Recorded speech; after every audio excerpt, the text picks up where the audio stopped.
আল্লাহ তাআলা রাহমাতুল লিল আলামিন হিসেবে আল্লাহ তাআলা আমাদের পয়গম্বরকে পাঠাইছেন। আমাদের নবী হইলেন রাহমাতুল লিল আলামিন, আল্লাহ হইল রব্বুল আলামিন, আর কাবা হইল কি হুদাল লিল আলামিন।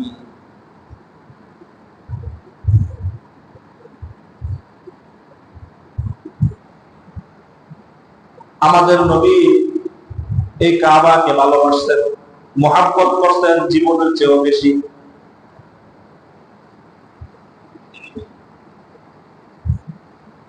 কাবার ভালোবাসা, কাবার মহব্বত,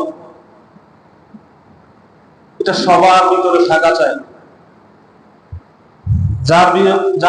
যার ভিতরে কাবার মহব্বত নাই, কাবার ভালোবাসা নাই, তার ভিতরে ঈমান হবে।